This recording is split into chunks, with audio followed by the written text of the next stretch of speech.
Saludo para todos. En este video vamos a estar hablando acerca de los números complejos.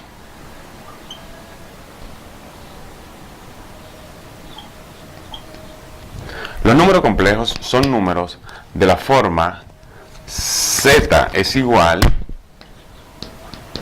a más bi, donde el primer elemento corresponde a la parte real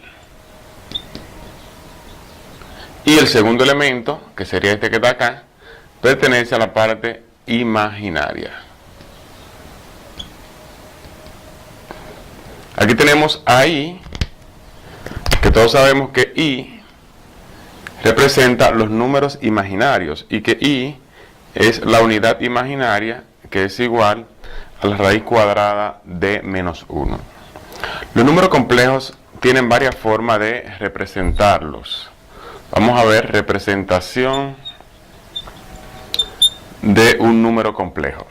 La primera forma de representar un número complejo sería la forma binómica. Como su nombre lo dice, el número complejo aparece en forma de binomio, que es el que acabamos de ver aquí en el ejemplo inicial.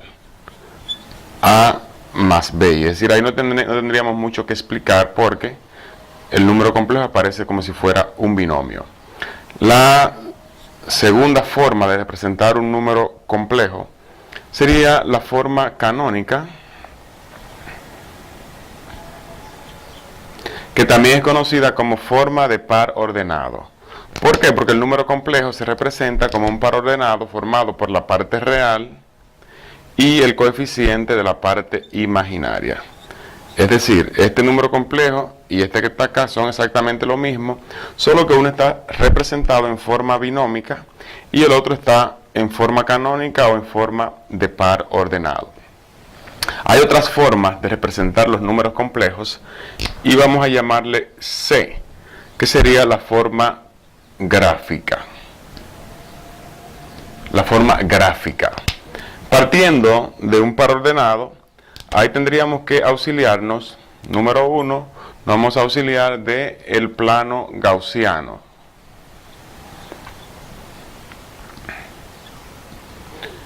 Se llama plano gaussiano en honor a Carlos Gauss, que fue quien ideó la forma de graficar los números complejos.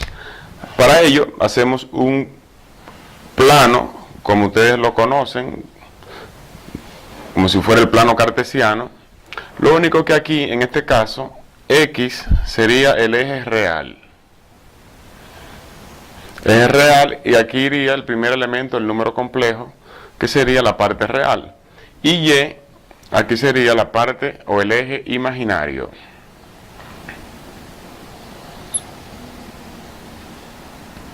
Eje imaginario. Entonces, si yo tengo un número complejo en forma canónica, yo sé que el primer elemento, que es la parte real, siempre iría en el eje de la abscisa, es decir, el eje horizontal. Por lo tanto, aquí ubicamos a A y subimos cuantas veces diga B, es decir, ya ustedes esta parte de graficar la conocen, que es el mismo método del plano cartesiano. Este sería el punto A, B, que es el mismo número complejo, y aquí este punto recibe un nombre, y este nombre sería afijo del complejo. Afijo del complejo. Hay una segunda forma de graficar que le vamos a llamar 2, y es el diagrama de Argand.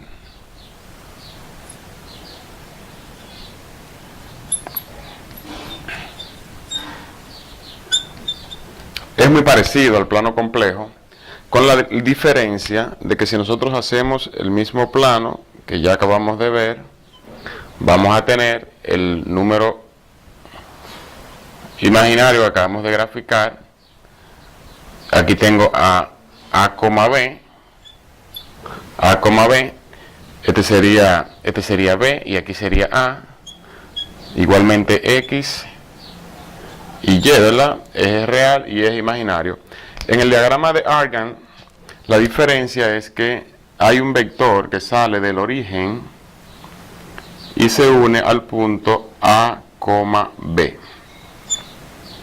Entonces, si se forma un vector, también ese vector va a tener un módulo, que el módulo es la longitud del vector, y también además va a tener un ángulo, que es el ángulo que se forma con el eje horizontal y el vector, que a este ángulo también le vamos a llamar argumento.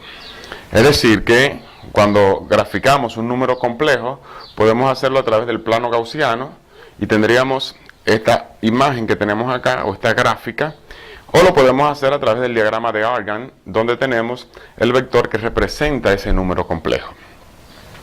Vamos a ver ahora la parte D. Ya tenemos tres formas de representar un número complejo. Hemos visto la forma binómica, la forma canónica, la forma gráfica. Veamos ahora la forma polar, que sería la parte D. Forma polar o módulo argumental. Forma polar o módulo argumental. Se llama módulo argumental también porque el número complejo se representaría a través de su módulo y de su argumento. Ya sabemos que el módulo es la longitud del vector y el argumento es el ángulo. Entonces, vamos a partir de este triángulo rectángulo que se nos ha formado aquí. Lo voy a traer aquí para que lo veamos en limpio. Bien, aquí lo tenemos. Tenemos el triángulo rectángulo que se forma en esta forma, aquí en el diagrama de Argand. Entonces vamos a buscar el módulo y el argumento para poder representar el vector en la forma módulo argumental. Entonces vamos a hacer algunas demostraciones para que veamos de dónde sale el módulo.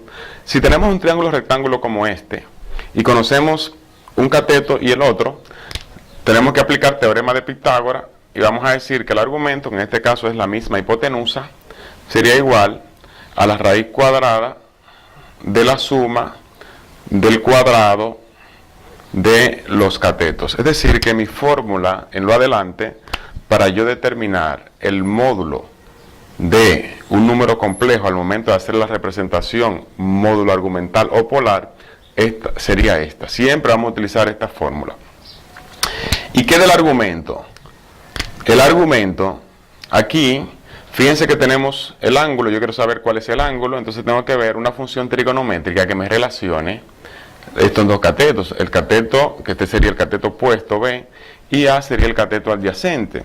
Entonces, ¿qué función trigonométrica me relaciona estos catetos para yo poder determinar el valor del argumento?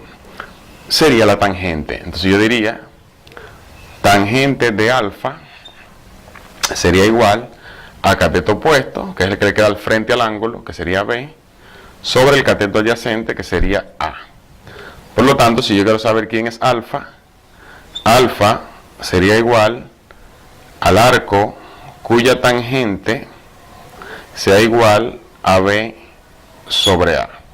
O lo que es lo mismo, aplicándolo en la calculadora, alfa sería igual a la tangente a la menos 1 de B sobre A.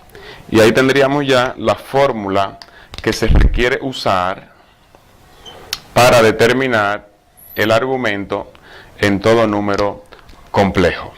Existe otra forma de representar los números complejos, además de la que ya hemos visto. Vamos a llamarle a esta forma E, y es la forma trigonométrica.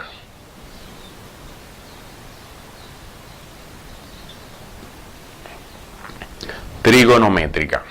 En esta forma, lo que debemos tomar en cuenta es, una vez ya tenemos el número complejo representado en el diagrama de Argand, tenemos que ver a partir de aquí, de este triángulo que forma, cuál es la componente en X de este vector y cuál es la componente en Y del mismo vector. Por ejemplo, si yo voy a buscar la componente en X de este vector, tendría que utilizar una función trigonométrica que me asocie este cateto, que sería el adyacente, con la hipotenusa. ¿De qué función estaríamos hablando? Bueno, diríamos que coseno de alfa sería igual al cateto adyacente sobre la hipotenusa, que en este caso es el módulo. Despejando la componente en X, que en este caso sería A, tendríamos que A es igual al argumento por el coseno de alfa. Y ahí tenemos la primera componente en X de este número complejo, o sea, nuestra componente horizontal, nuestra componente trigonométrica en X. Si vamos a buscar la componente trigonométrica en Y, obviamente aquí tenemos que utilizar el mismo ángulo, una relación trigonométrica, una función trigonométrica que me asocie el cateto opuesto con la hipotenusa, que en este caso sería el seno. Decimos seno de alfa será igual a B sobre el módulo, que sería la hipotenusa, ¿verdad? El coseno es igual al cateto opuesto sobre la hipotenusa. Y aquí, despejando, esta que está dividiendo pasaría multiplicando, y B sería igual al módulo por el seno de alfa.